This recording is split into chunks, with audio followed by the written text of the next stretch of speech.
Bonjour à toutes et à tous. Nous allons parler, Be'ez Hashem, aujourd'hui de la direction divine du monde, ce qu'on appelle donc la Hanaga, la direction divine. Au fait, lorsque nous parlons donc de la direction divine, on peut dire que c'est l'expression principale de la divinité.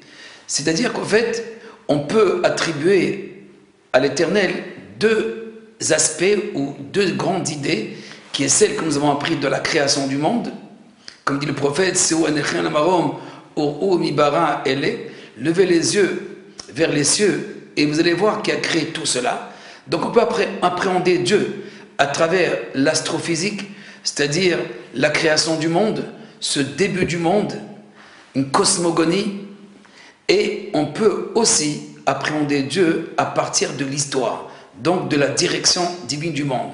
Bien sûr, ceux qui s'arrêtent au superficiel de la création du monde ou de l'histoire de la création du monde ou l'histoire tout simplement des hommes, alors ne pourront récolter uniquement que déception.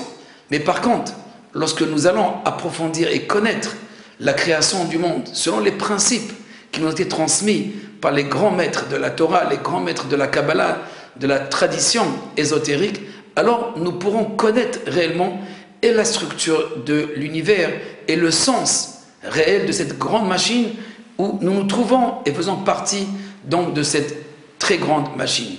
Nous allons parler donc, comme nous avons dit, sur la direction, sur l'histoire elle-même, la direction divine du monde. Qu'est-ce que Dieu fait dans l'histoire? Il a créé l'homme. Alors, à premier abord, nous pouvons parler donc de récompense et punition, comme si l'Éternel a créé le monde pour punir ou pour récompenser. En vérité, je dirais pour la majorité des croyants, l'idée donc, ce qu'on appelle Hanagat HaMishpat, la direction de la justice, est l'essentiel dans la direction divine. Je peux vous dire tout de suite, c'est complètement faux. Le Hambra, dans son livre Derech Hashem, et surtout dans Da'at Tvunot, c'est-à-dire les voies de la direction divine, parle de la récompense et la punition, mais non pas en tant que la direction essentielle, c'est-à-dire la direction que ce que l'Éternel, lui, saisit et réalise à chaque instant. Si elle existe, cette direction qu'on appelle récompense et punition, c'est uniquement dans des cas donnés, et ce n'est pas dans toutes les situations. Bien sûr, un enseignement de nos maîtres qui dit « Sra Alma Lika », c'est-à-dire la récompense dans ce monde, elle n'existe pas. Lorsqu'on voit, par exemple, l'idée de Tzadik Veralo ou Racha Vetovlo, un juste qui souffre, ou bien un mécréant qui lui vit le bonheur et la félicité, alors on se dit où est la récompense et la punition? Alors pour certains, il n'y a pas de récompense et de punition dans ce monde. Et donc dans ce cas-là, où se trouve-t-elle? C'est dans l'autre monde. C'est dans une autre. Si c'est dans un autre monde, donc il ne s'agit pas de cette histoire. Mais dans notre histoire à nous, qu'est-ce qui se passe? Au fait, nous dirons que la direction de la récompense et la punition, c'est un moyen que Dieu utilise et non pas dans tous les cas. Lorsque cela vaut la peine. Je donne un exemple. Vous avez un bébé et un bébé qui vous a cassé un vase de cristal. Dans ce cas-là, vous n'avez pas lui donner une gifle. Et vous n'avez pas le gronder non plus parce que ça ne sert à rien du tout. À qui on gronde ou à qui on reproche? À celui qui peut retenir quelque chose, à celui qui peut changer et arranger sa voix. Mais celui que ça ne va rien donner, de toutes les façons, donc dans ce cas-là, le mishpat ou le din, la rigueur, ne peut pas servir, à part si on l'enferme, bien sûr. Donc dans ce cas-là, il ne s'agit pas réellement de tikkun, de réparation. Si nous parlons de réparation, nous pouvons déjà annoncer que la véritable direction divine du monde, c'est la réparation du monde. Le monde a été créé avec une lacune, avec des déficiences. L'homme, comme l'univers, n'a pas été créé complet.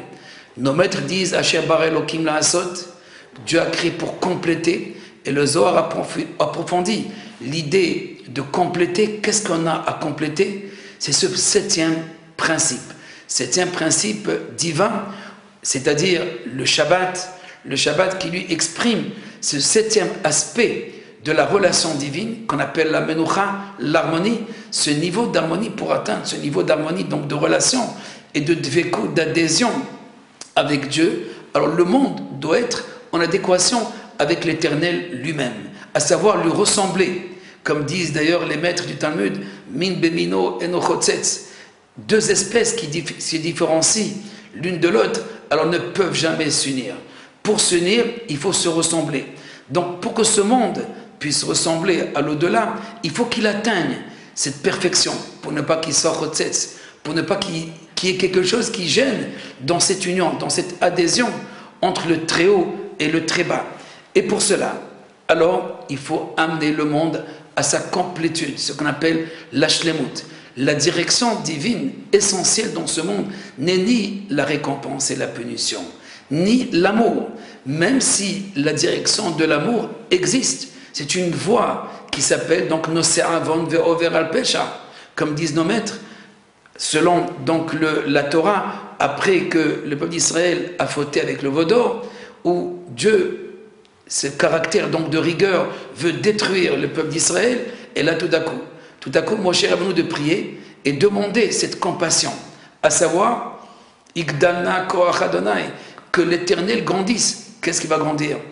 Est-ce qu'il peut, l'infini peut grandir? Non. Cette expression du divin, qui est de la rigueur, qu'elle grandisse et qu'elle atteigne cette compassion. Nose'avon, à savoir qu'elle puisse supporter le péché. C'est comme le vieux, le sage, le vieux est celui qui est prêt à accepter les affronts, mais sans réagir, sans la colère.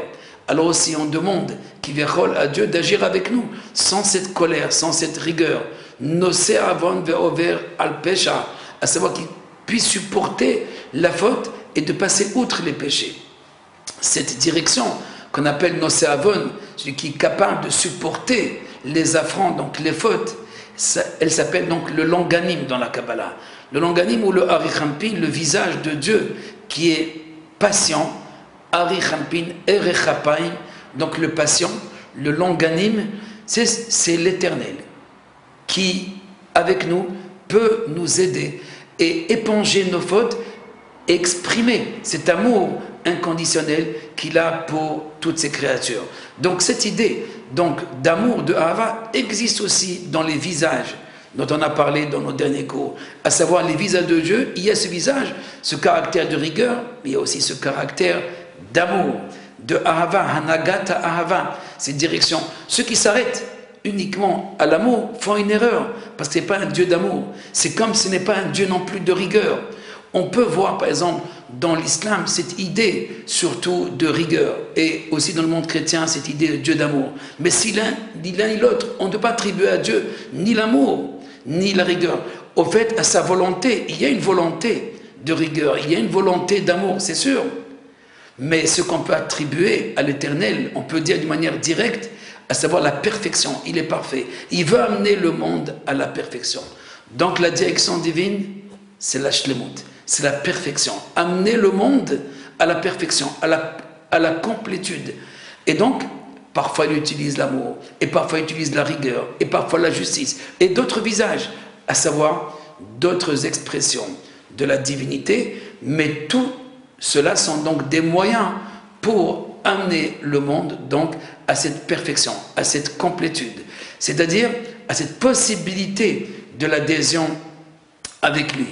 Ceci dit que la direction divine réelle, Ikari, donc essentielle, dit le Ramchal dans son livre Les voies de la direction divine, dans le Da'at Tevunot, l'essentiel et le but même de la direction divine, ce n'est pas de faire la police ou de faire la récompense. Mais parfois avec des enfants, il faut la récompense. Donc en vérité, cela dépend de notre niveau à nous. Est-ce que nous sommes dans ce qu'on appelle Mochin de Katnout? Est-ce que nous sommes dans cet état d'enfance, dans cet état de petitesse ou dans cet état d'adulte? Est-ce qu'on attend la récompense et la punition? Et donc dans ce cas-là, notre vision aussi de la divinité, c'est aussi récompense et punition. Et ce que dit d'ailleurs le Zohar dans Bereshit, dans la crainte, lorsqu'il parle donc de la crainte de Dieu, il y a des hommes qui ont peur de Dieu. Mais pourquoi ils ont peur de Dieu? Ils n'ont pas peur de Dieu, ils ont peur du mal. Ils ont peur donc de la punition.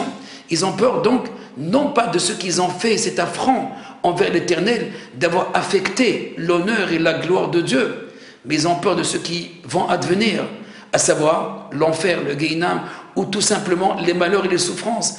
Donc dans ce cas-là, ce n'est pas une véritable voie, ni dans la foi, ni dans la relation qu'on doit avoir avec Dieu. Ainsi explique le Zohar la différence qu'il y a entre cette ira taromemut, cette crainte révérentielle, de craindre Dieu, de craindre cette gloire, à savoir de ne pas faire une action qui n'est pas selon son kavod, son honneur et sa gloire. Mais ceux qui craignent Dieu uniquement par la punition, alors leur visage de Dieu est un petit visage de Dieu. C'est pour ça que le Zohar l'appelle aussi Zeir Anpin, le petit visage. Le petit visage signifie la direction divine de la rigueur, de la justice aussi.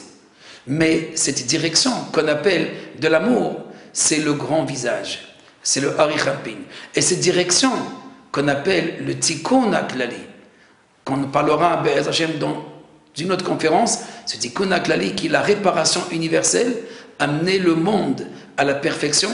Cette direction, elle, c'est le Antik, c'est l'ancien, c'est l'éternel lui-même. Voilà donc pour cette conférence. Shalom et à bientôt.